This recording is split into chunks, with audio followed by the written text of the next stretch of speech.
In this video, I want to share with you the expectations for the major assignment that we have in this class. It's a children's literature resource collection.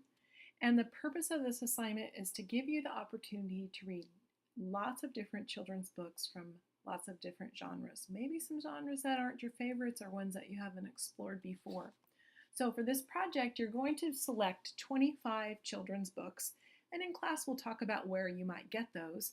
And we'll even visit the Resource Center, and I can show you where you can find categories of books to use for this project. So you're going to identify your 25 books. And some things to keep in mind as you choose these books. They can't be the books that we're reading together in class. So Charlotte's Web or any of the other novels that we're reading are off limits for this project because you're going to be reading those anyway. So I want you to try some other books. You need to stick with just one book from an author. So of the 25 books, only one Dr. Seuss book or one book from another author that's a favorite of yours, and only one book from a series. So let's say you want the Hello Kitty or the Frog and Toad Are Friends. Those are all series. You can have one book from a series. So there are certain kinds of books that I want you to pick out, but within those suggestions, you have a lot of choice of what exactly you're going to read, and I think that's really important for reading motivation. So I want you to find two easy chapter books. These are books that are between 30 and 100 pages. They're usually for second, third graders who are just getting started reading independently. I want you to read two graphic novels, and those graphic novels are kind of like a comic book, but with much more depth, and they're longer than what I would call a comic book. And we do have those in our resource center there in Visser Hall. I'd like you to read two multicultural books, and these could be picture books or longer chapter books, two traditional tales, two information books, two biographies, and these could be picture book biographies, two picture story books, two poetry books, two counting ABC or wordless books, and two novels. And what I mean by novels would be over 100 pages. And of those two novels, one can be any novel that you choose that is appropriate for children, and the other needs to come from the William Allen White list. And if you look in your resource packet, you'll see a link to find that William Allen White list, or you can search on the internet.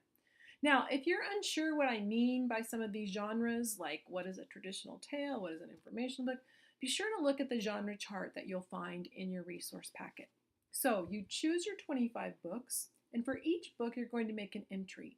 And the entry is going to include the title of the book, the author, the publisher, the year, the genre of the book, the age level that the book is recommended for, and that could be for reading or for listening. So if you're if you're recommending a book for, say, preschool, it doesn't have to be a book that preschool children can read themselves. It's be something they would like to listen to. You're going to identify the themes of the book.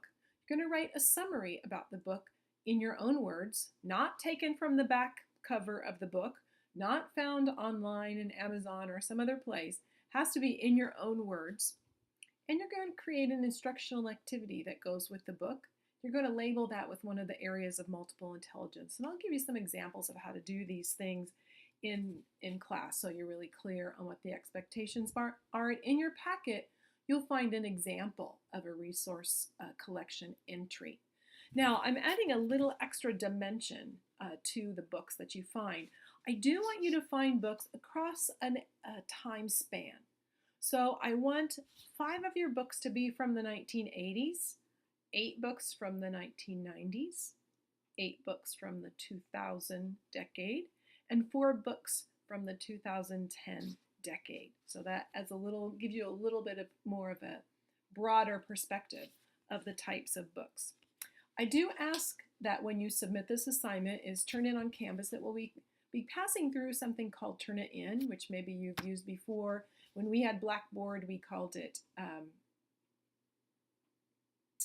oh, now I can't remember. Anyway, it's an anti-plagiarism software, and it checks your work against all the other students that have taken this course and turned in this assignment, and checks your work against the internet. And it just checks to make sure that you are using your own words when you write those summaries. So when you submit the assignment, I want you to include a table of contents. And you can find the table of contents in our Canvas course, and I want you to use that table of contents specifically. It's worth 5 points. So this assignment is worth 105 points total. Each entry is worth 4 points, and it lists specifically in your resource packet what must be in that entry, and I just went over that here. And then there's 5 points for the table of contents. It's not due till later in the semester, so you have plenty of time to read these books, but I do encourage people to get an early start because it can be a lot of reading in addition to the other things that we're already reading for our course.